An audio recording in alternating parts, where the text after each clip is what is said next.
Hola y bienvenidos a este nuevo capítulo, quinto capítulo de CX Live. Bueno, primero de todo, agradeceros a todos los que nos seguís. Recordaros que hay 4 capítulos anteriores que hemos hablado de cosas muy interesantes relacionadas con experiencia de cliente y experiencia de empleado. Y este no va a ser menos. Vamos a hablar de experiencia de empleado y de cómo el onboarding es importante dentro de ella.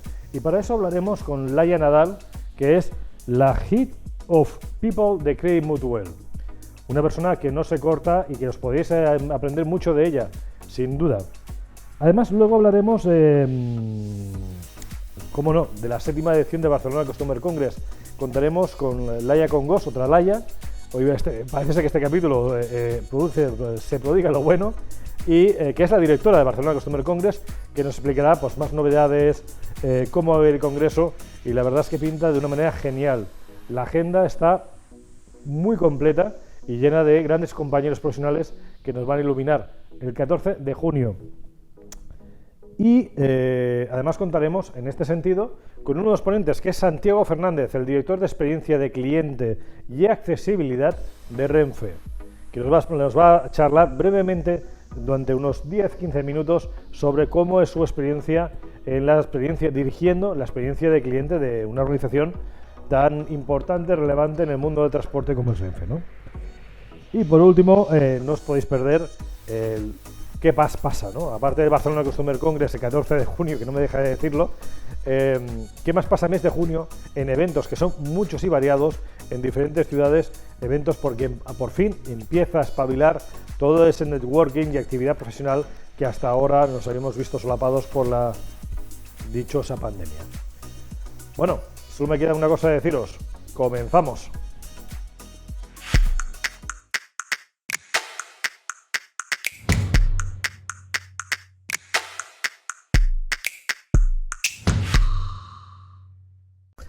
Bueno, pues ha llegado el momento de tratar uno de esos temas que cada día tiene más importancia y que seguramente hace que las compañías logren una ventaja competitiva gracias a una incorporación de los empleados exitosa y lo más pronta posible. Estoy hablando del onboarding.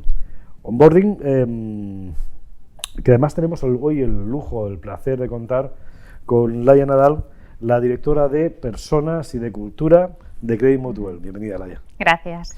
Gracias a ti. Pues, si te parece, antes de empezar a entrar en materia, vamos a dar paso a un pequeño vídeo donde nos permita conocer un poco más datos e informaciones sobre qué es un proceso de onboarding y en qué situación se encuentra actualmente versus a las compañías. De esa manera nos situaremos y luego recuperamos la entrevista.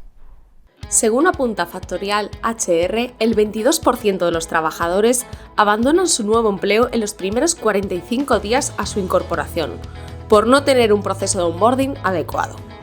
Un estudio llevado a cabo por Gallup indica que solo 1 de cada 10 empleados, incluidos gerentes y líderes, aseguraba estar de acuerdo con que su organización hace un buen trabajo al incorporar nuevos empleados. Para hacer este trabajo correctamente, se debe empezar desde la publicación de la oferta de empleo, informando de las funciones a desempeñar para que así los empleados seleccionados tengan confianza en su capacidad de sobresalir en su función.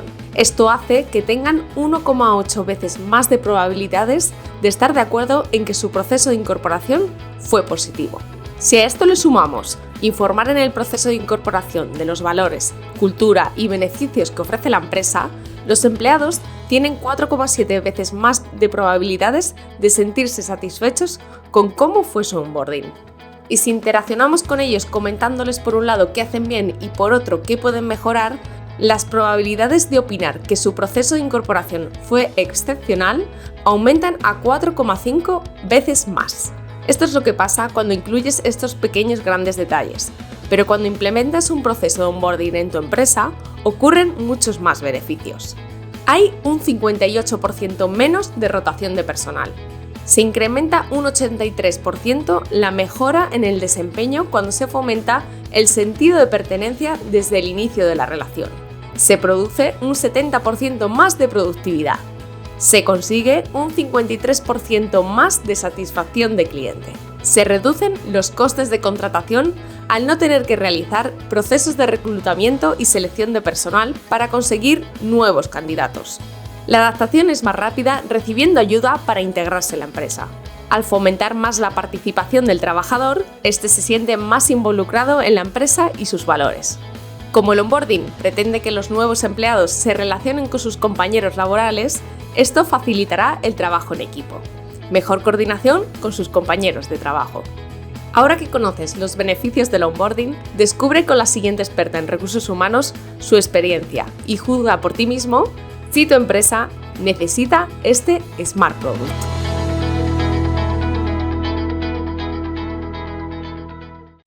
Bueno, pues hemos visto unos datos aplastantes de los motivos, yo creo que justifican más que sobradamente el por qué decidirnos a hacer los procesos onboarding como deben ser. Y para ello contamos, como se ha apuntado anteriormente, con Laia Nadal.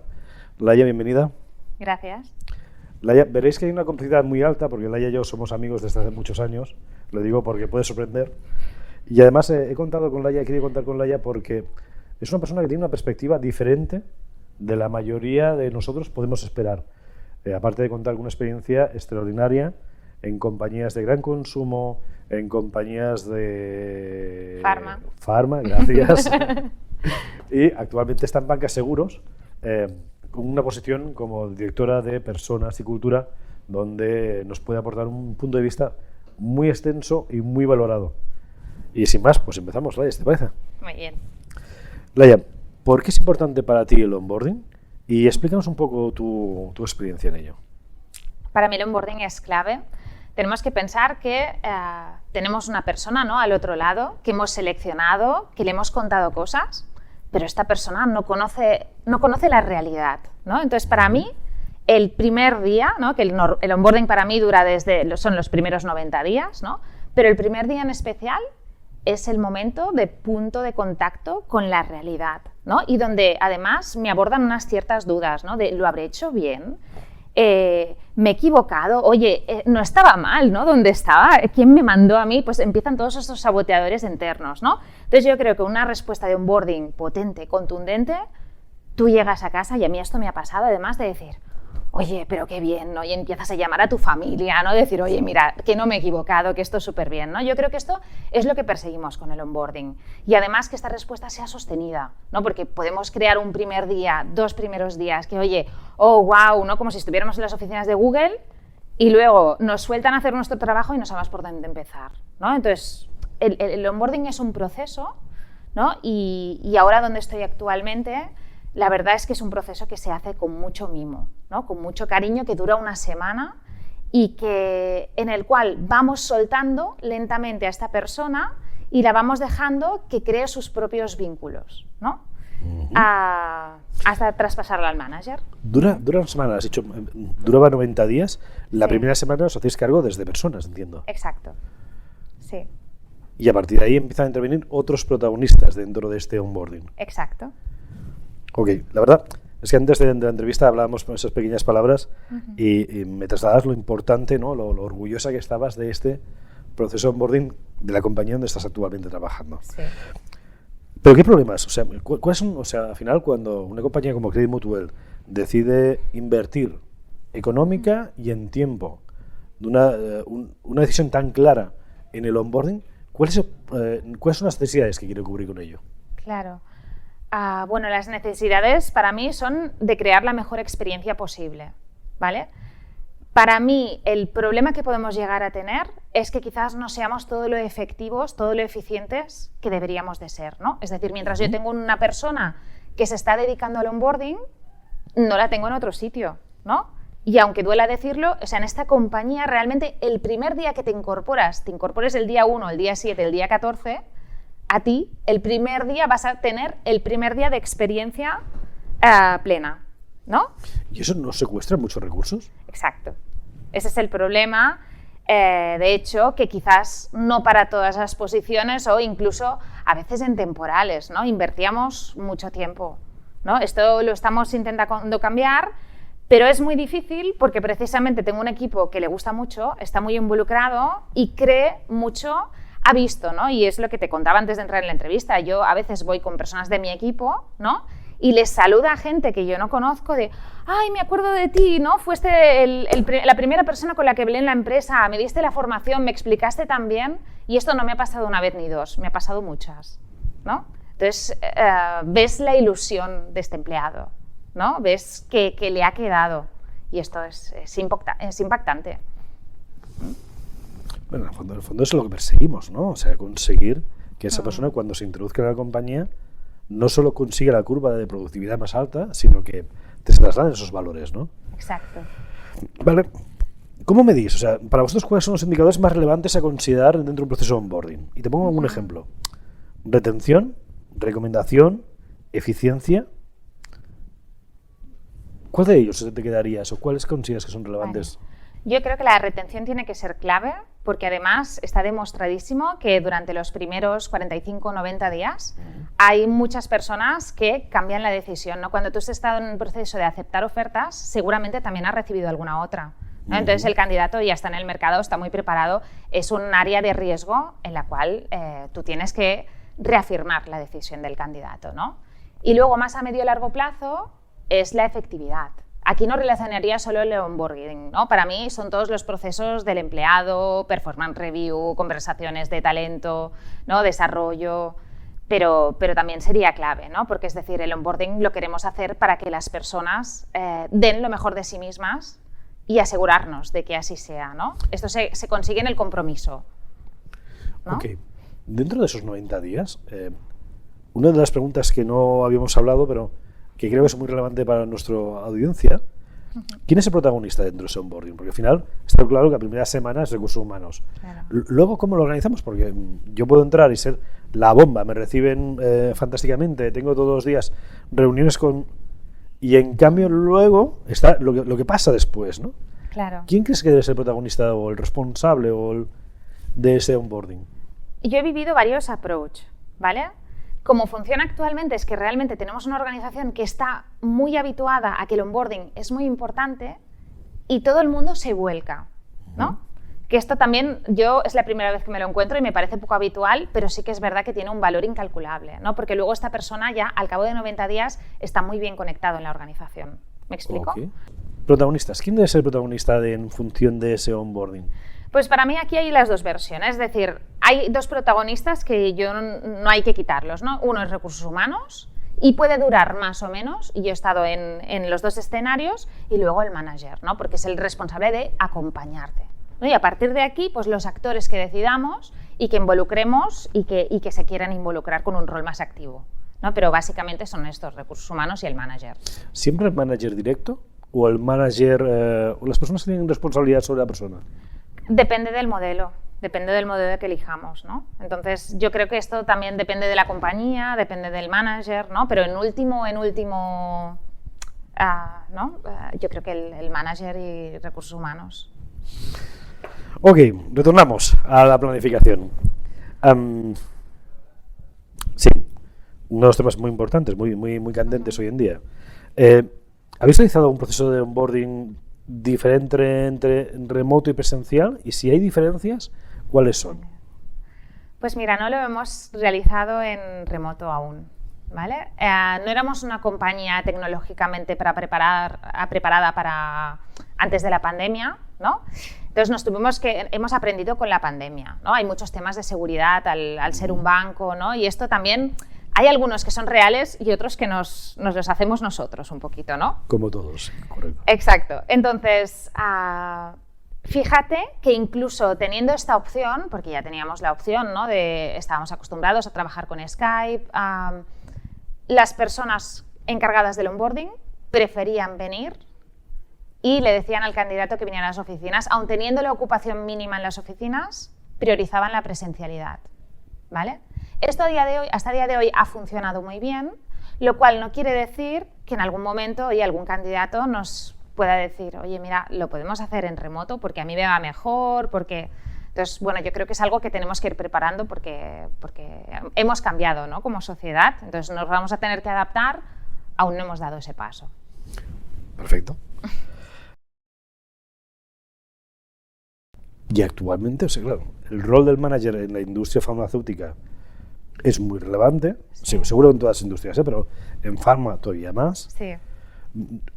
Es bueno, o sea, es positivo el hecho de que hagamos un gran proceso de onboarding como lo estáis haciendo actualmente en Credit Mutual, que realmente generamos unas expectativas, una entrada, ¿no? Fantásticas, como el noviazgo, ¿no? O sea, estamos todos fantástico, cariño, qué guapo eres, entonces, todo eso va muy bien y luego es como nos hemos casado y ha pasado un tiempo, ¿no? O sea, ¿estamos sobregenerando unas expectativas con el onboarding demasiado positivo o es más interesante el modelo Pharma de aquí estás, bienvenido y ese es tu jefe y apáñate con él?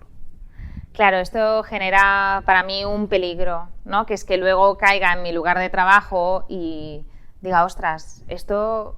Pero yo creo que el onboarding siempre crea un pozo muy positivo. Es lo que te decía del efecto bizcocho. Pues a mí aún me dura, ¿no? Y cuando tengo días y pienso, bueno, no pasa nada, hay cosas que son más caóticas, hay cosas que... Me cuesta mucho responder esa pregunta. A mí lo que me gusta del modelo Pharma, que quizás es un poco porque se tienen que espabilar, pero que no malcriamos al manager, ¿no? Al manager se le da la responsabilidad, ¿no? Y creo que realmente tiene que ser el manager quizás más responsable que recursos humanos. Por lo menos en el tiempo, ¿no?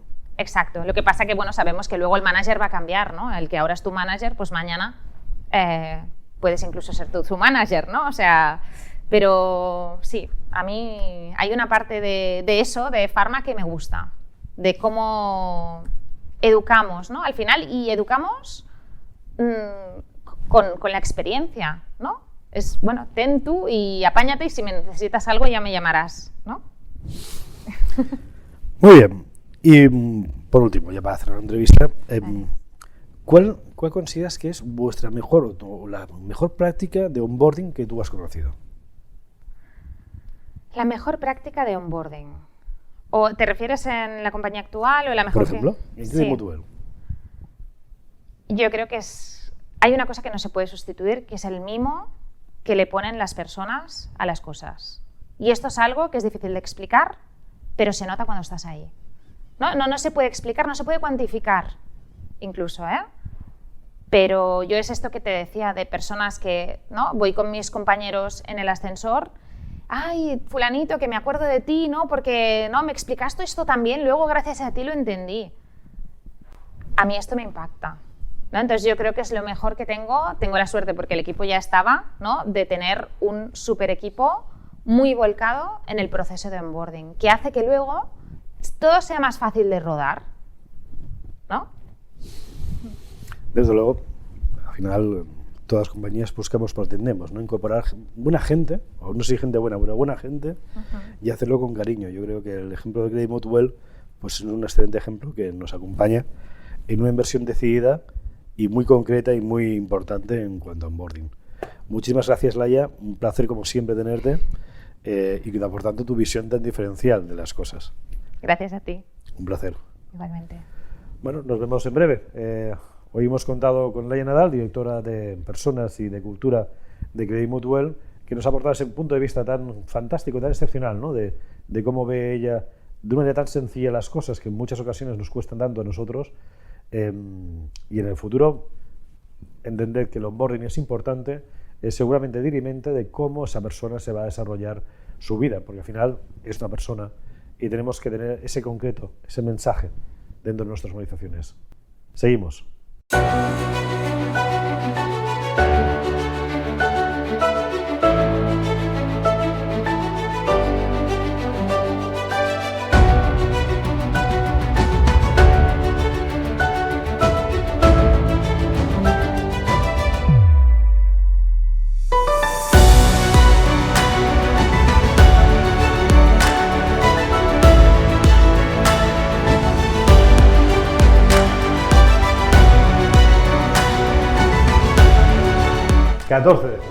En presencial, por fin. En el World Trade Center de Barcelona. ¿Cuáles van a ser los ejes centrales de las ponencias? Experiencia de cliente y experiencia de empleado, todo en un único congreso. Tema de este año. El arte de las relaciones, pura emoción. No puedes faltar. No puedes faltar. Es el momento de la tribu.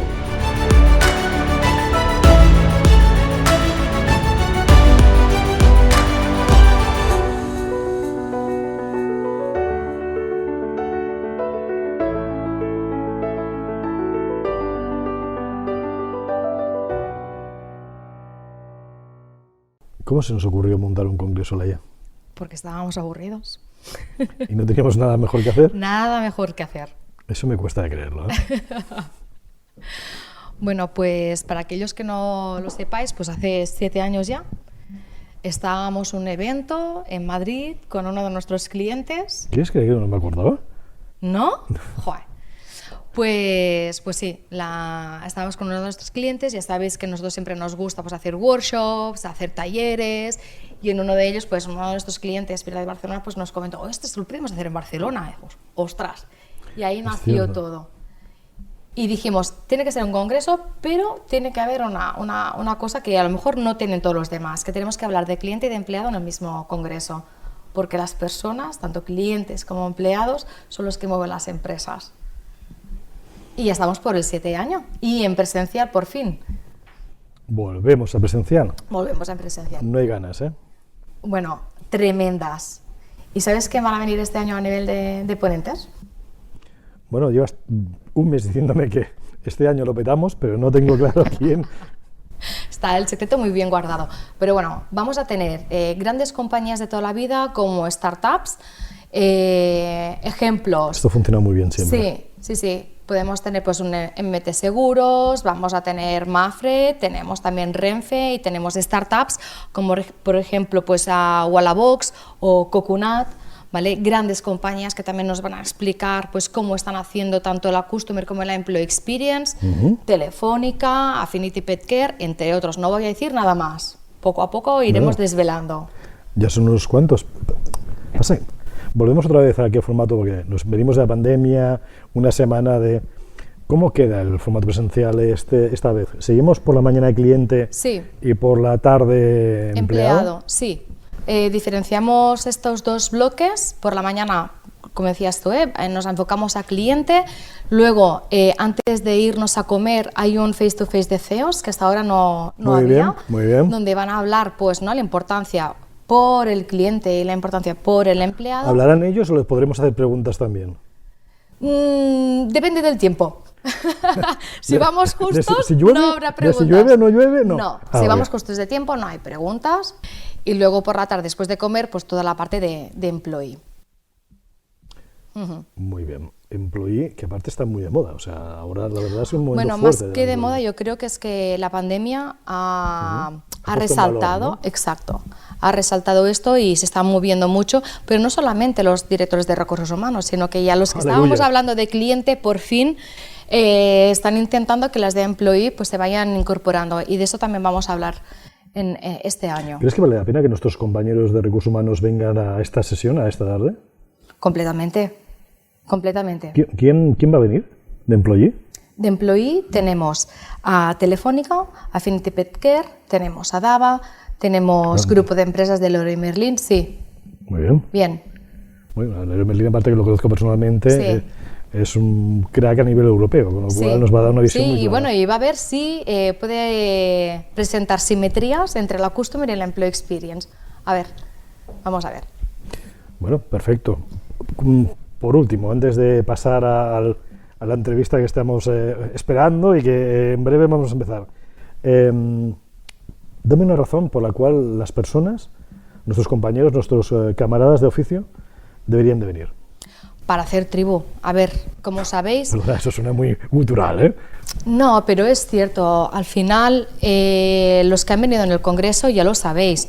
Es un congreso que hay muchas ganas de compartir. No solamente de enseñar y de explicar, sino que en la zona de networking, conocernos entre nosotros, ayudarnos entre nosotros. Oye, preséntame esa persona que me interesa mucho lo que me ha hablado, para hacer un benchmark. Es un buen momento para, entre todos, también crecer y profesionalizarnos. Entonces, yo os animo a que vengáis, aquellos que no habéis venido nunca, y dar redes sociales, que hay testimonios tanto de ponentes como de asistentes, y además por todos los ponentes que van a venir, que hoy tenemos aquí aún también, que tenemos muchas ganas de hablar con él. Seguro. Yo, por cerrar, te falta decir espartanos. Bueno, os esperamos. Pensad que es un congreso profesional, de profesionales, donde nos vamos a encontrar un montón de compañeros y tenemos muchas cosas que compartir después de 3 años sin vernos, tocarnos, abrazarnos, chocarnos o tomar esas cañas, ¿no? Ahora es el momento, no podéis faltar, os esperamos. Sí, es el 14 de junio, ¿vale? Aquí en Barcelona. En el World Trade Center.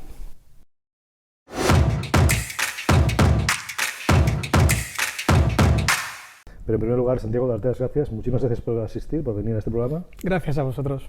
Y gracias por también sumarte a la tribu en el Congreso de Barcelona Customer Congress. Perfecto, ningún problema. Muy bien, pues si quieres una pregunta también para situarnos y ver cómo trabajáis. La pregunta tal vez sería eso, ¿cómo trabajáis la experiencia de cliente desde Renfe? A ver, hombre, primero lo que habría que poner en contexto, creo yo, la experiencia de cliente en Renfe en el momento actual en el que está Renfe. Porque Renfe tiene más de 80 años de historia, tuvo un momento singular de transformación hace 30 años con el nacimiento de AVE que estamos celebrando muy recientemente. ¿Y que todos disfrutamos? Pero es que actualmente estamos en un momento, en un hito, creo yo, que es crucial en esa historia de 80 años, tanto como lo fue el momento del AVE, que es la liberalización del transporte de viajeros por ferrocarril. Okay. Liberalización entendido como que aparecen otros operadores que ofrecen también servicios similares. Efectivamente, ha empezado en la alta velocidad, pero bueno, esto es un primer paso, con lo cual es una transformación muy importante, ¿no? Del contexto competitivo de una empresa como Renfe. Pero también hay que entender que esto lo estamos sumando a otras transformaciones que estamos sufriendo como sociedad y en todas las empresas, como puede ser la transformación digital, en nuestro caso una transformación muy importante de toda la oferta comercial, saliendo nuevos productos como el Hablo, que es un nuevo producto de Renfe, y además en un contexto post o de aún pandemia, que también hay que entender que todos estos cambios se están produciendo de una forma acelerada y convergente en el tiempo. Dicho lo cual, como contexto, ya podríamos entrar un poco en el tipo de cosas como lo estamos planteando, y yo me gusta hablar de cinco grandes ejes de transformación. El primero y el más importante es la sensibilización de la organización. Hablamos de personas, el compromiso interno, la formación del equipo, la cultura y valores. Esto es para nosotros fundamental en todo lo que hagamos dentro de experiencia cliente. El segundo es alinearnos con los atributos de la marca, esos atributos que hacen diferente o que entendemos que hacen diferente a Renfe, ¿no? de otros modos e incluso de otros operadores de transporte. Sostenibilidad, confianza, seguridad, etc. El tercer elemento, mejorar todos los canales de contacto con nuestros clientes. ¿Los canales, touchpoints? Bueno, touchpoint también, ¿no? Pero en este caso quiere decir los canales. Al final somos una empresa que queremos atender a nuestros clientes de la forma en la que ellos esperan ser o quieren ser atendidos. Evidentemente estamos en una transformación digital que antes mencionaba, por lo tanto la mejora y la potenciación de todos los canales digitales, la web, la app, etcétera, pero también las estaciones donde tenemos diferentes espacios que estamos también evolucionando para la atención presencial. Estamos en un proyecto de transformación de nuestro contact center y sí, le podemos poner un nombre bonito como omnicanalidad a todo esto, pero en el fondo va de eso, ¿no? De mejorar y hacer más fáciles, simplificar todos los trámites de nuestros clientes. En este sentido eran canales. Lo siguiente sí, podríamos hablar de interacciones, que es cuando estamos en el viaje, todos aquellos puntos donde estamos en contacto con nuestro cliente.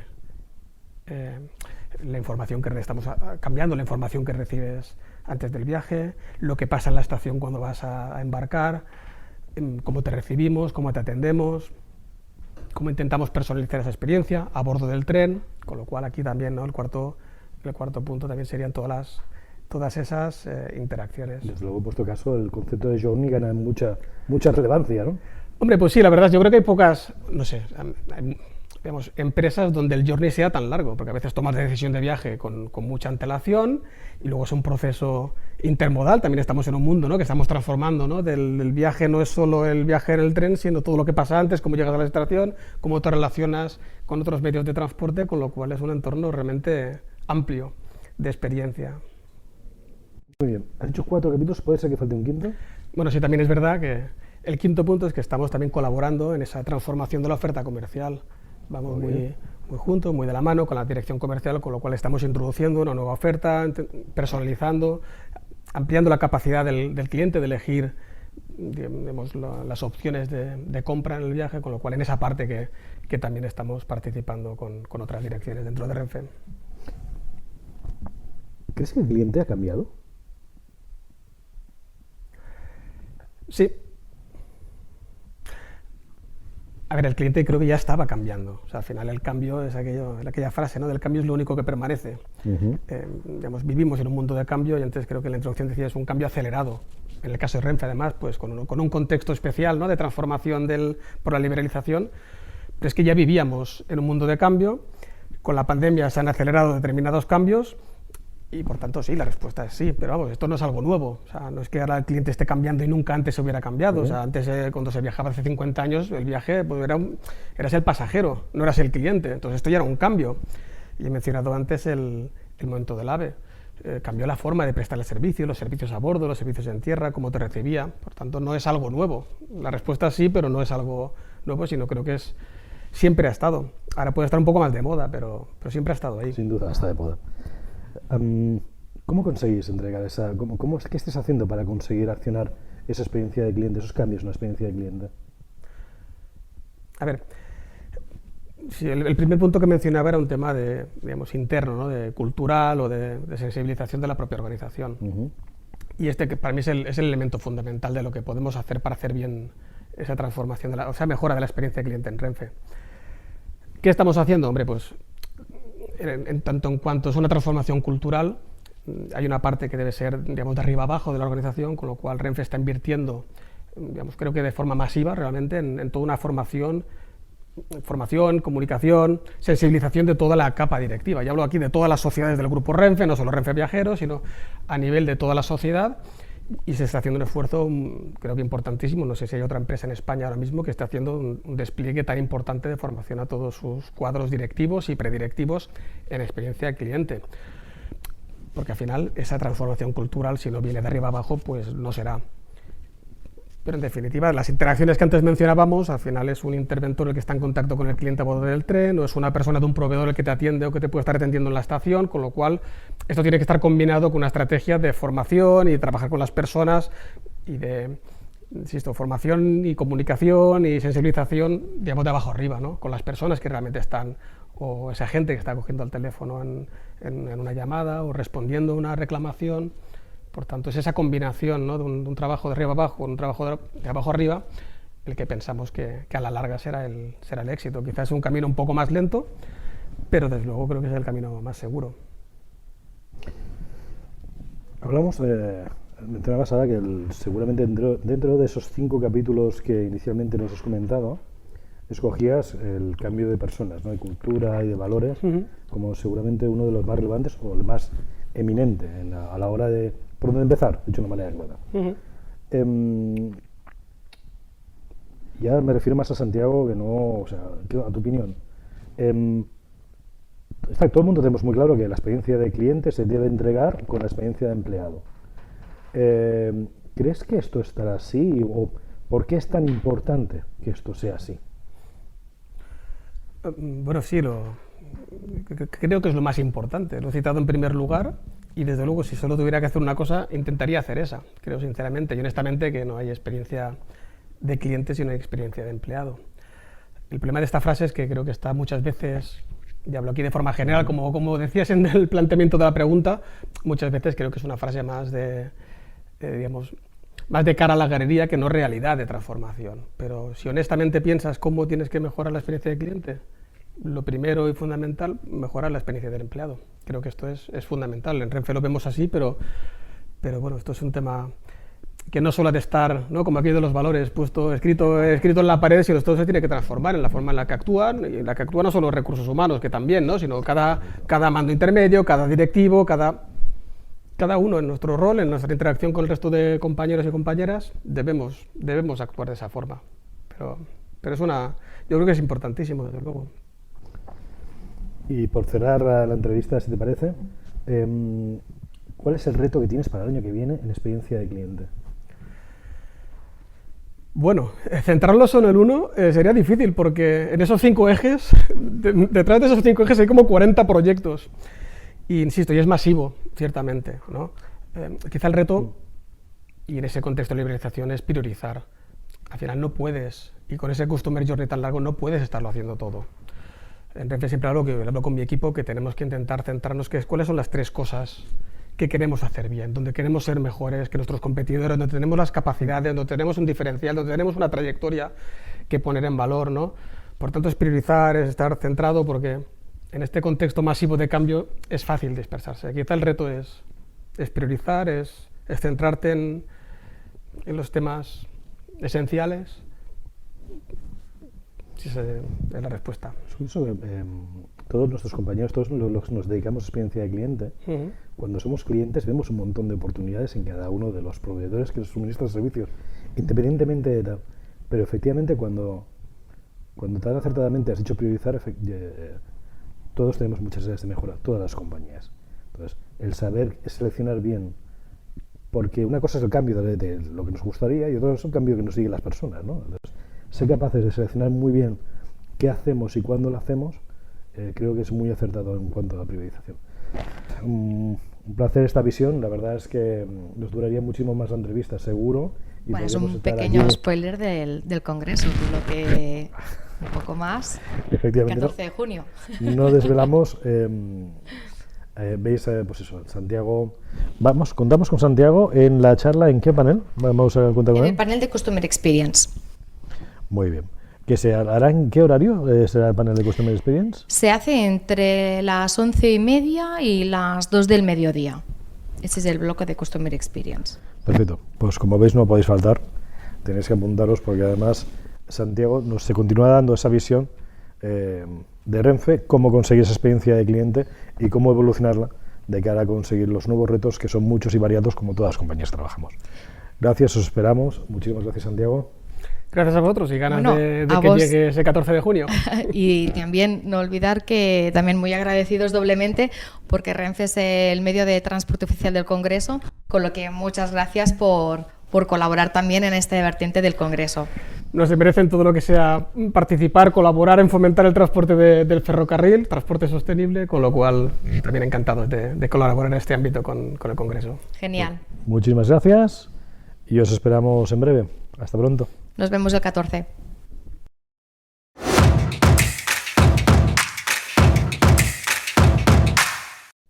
Muy bien, ya estamos llegando al final de este programa. Pero antes de irnos, debemos hacer un repaso del repaso prometido que os he trasladado al principio de los eventos de este mes de junio. Durante este mes de junio tenemos una serie de eventos muy importantes para el sector. El mes empieza con el Congreso Internacional de Innovación, que se celebrará en Bilbao los días 1 y 2 de junio, donde se hablará del impacto que tiene la innovación transversal en la cultura de las organizaciones. Continuamos con la edición número 17 de ExpoContact en Madrid, evento de referencia en el sector de gestión al cliente, en el que Contact Center Institute participará con una ponencia y un taller. Este año, ExpoContact se celebrará el 2 de junio de forma presencial y telemáticamente, retransmitiendo en tiempo real las diferentes ponencias. Ni qué decir que contaremos con la 7ª edición del Barcelona Customer Congress, que se celebrará el próximo 14 de junio en el auditorio del World Trade Center de Barcelona, y que tiene como lema el arte de las relaciones, pura emoción. Como cada año, reunirá a profesionales del sector para compartir experiencias y las mejores prácticas en la gestión de clientes y empleados. Ponencias sobre Customer y Employee Experience, todo en una jornada. No te lo puedes perder. Y cerramos el mes con 2 galas de entrega de premios. La primera el 16 de junio, Gala de Premios Fortius, la 14ª edición, donde se pondrá en valor el talento y los mejores profesionales del Contact Center. Y el 23 de junio serán los premios DEC, en el que se premiará los proyectos que crean las organizaciones para mejorar su Customer Experience. Bien, y ahora sí, esto ha sido todo en este 5º capítulo del CX Live. Recordad que podéis ver otros capítulos anteriores en YouTube y podéis seguirnos en un montón de redes como LinkedIn, Twitter e Instagram. Nos vemos en el próximo capítulo, ¿no es esto? Hasta pronto. Sed buenos y disfrutad de vuestro trabajo. Hasta pronto.